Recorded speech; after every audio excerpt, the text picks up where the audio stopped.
Hey guys, Papa Rome's here. Now I just got a new toy in the mail, my Kni-Co Alaskan Junior camp stove. And I also bought 2 tents for it. So we're going to be doing some unboxing videos, testing, and this is going to be for my remote hunts that I'm going to be doing.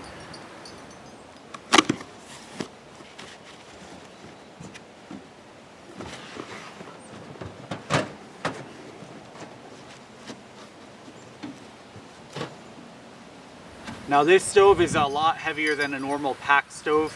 This would be more for if you're going to drive in, if you have ski-doos, quads, ATVs, flying, motorboats. It's a bit heavier. It's about, I think it's 24 pounds total with the stove pipe and everything else. So I did order some attachments. This is going to be a real cool one. Stay tuned. So right out of the box, they come greased up so they don't rust. You're going to want to burn them out, and that's why people do a burn-in. There are sharp edges, so make sure you just watch out. But everything you need should be right inside of here. All right, so one thing, when you buy all the bells and whistles, I ended up getting a hot water tank, and I ended up getting a counter on the side for like cutting and all that.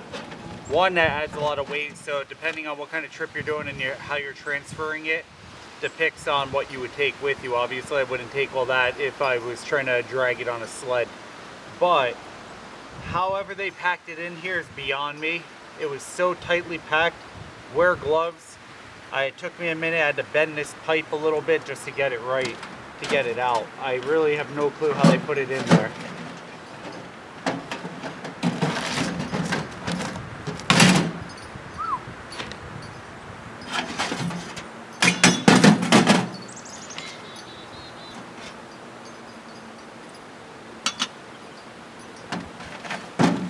Oh, and I also got a bottom plate because I don't want it to burn through.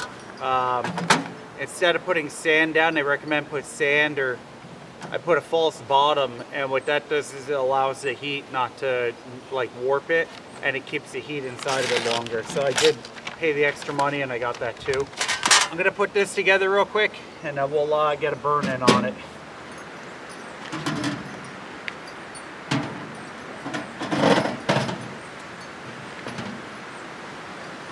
So one thing I do like about this, it's part quality. Very easy to find these pieces here. You can get more stovepipe if needed. I'm not going into specs on these because I'm not selling it. I'm just showing you what I got. But I think I'm going to have to buy more piping because I'm not going to clear the new tent I just got. But they're crimped on one side. Very smooth, easy design to get it going. Actually, it might clear. We'll find out. So now when you get this here, this is the topper, spark arrestor. Smooth to make it fit. They're not to be telescopic. So what you want to do is you want to pull this out to go in, but turn it, or you could keep it just wide open. So it just sits like that. This is the tabletop here. You pick, say you want to pick a side, they're both the same side, they look like to me. And seems pretty straightforward how it goes in. I actually like that. It's nice. Now this is the water tank. There it is. You got to take the ball valve out and put it in. Very simple ball valve. This is nice. This I'm looking forward to having. Okay. Just like that. Done. That is badass. That's really cool looking. Right here. All their instructions come with it for everything from the stovepipe going up to how to assemble, but in my opinion, I mean, I did this in under 5 minutes, ready to go. Okay, so big thing they tell you, hand tighten that on the inside, that nut. You don't need to do it with a tool or a wrench. If you over tighten it, it'll compress the ring, the O-ring, and it'll make water seep out. And do not let the tank run dry. So if you know you're gonna be running long, take it off. Last thing is the inner. So I got this here.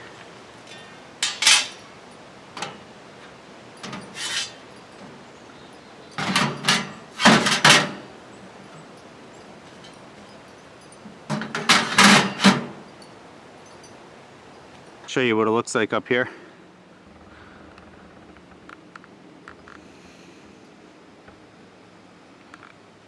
Really, really well built. Been watching a lot of guys in Alaska use these for a long time. Always wanted one. I want to show that that false floor. It actually goes together, and then you can just slide it out to make the exact distance. You don't just put it in there. Now it's level and you have a good bottom. They recommend putting a layer of sand at the bottom. I'm not going to do that today. Maybe when I take it out, but so far it's looking pretty good. I like it.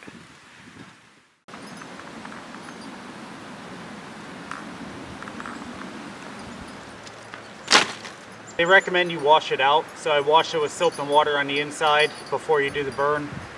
And the valve here is funny. You think you got to tighten it more than you have to, but the rubber gaskets need to expand, so you really got to back off. And once I did that, the drip stopped. So if you're getting that drip, take a look. You got too much force on them rubber bushings, the rubber gaskets. But we're good to go now. I'm going to get the burn going.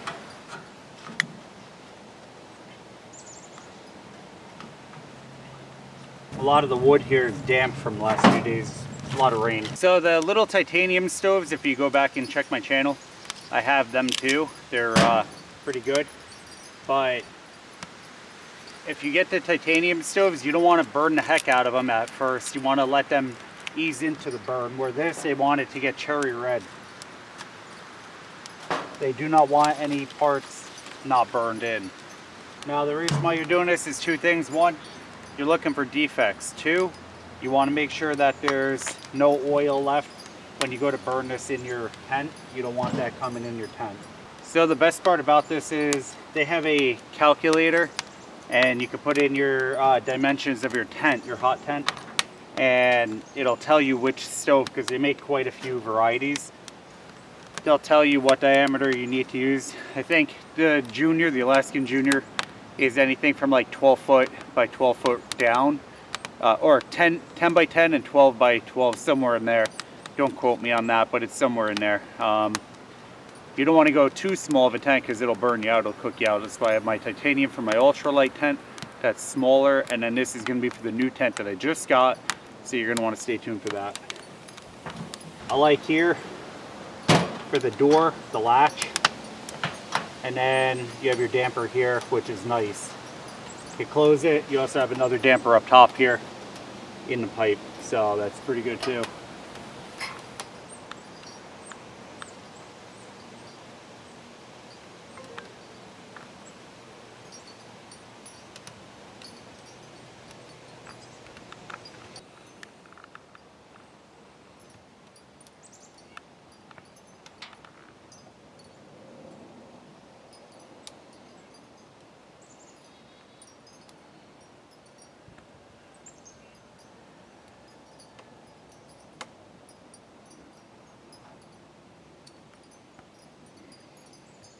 You see discoloration already starting as the oils burn off in the first few minutes. It's going to turn, and at the end of the season you're going to want to treat it all with an oil finish. Keep it in a dry place.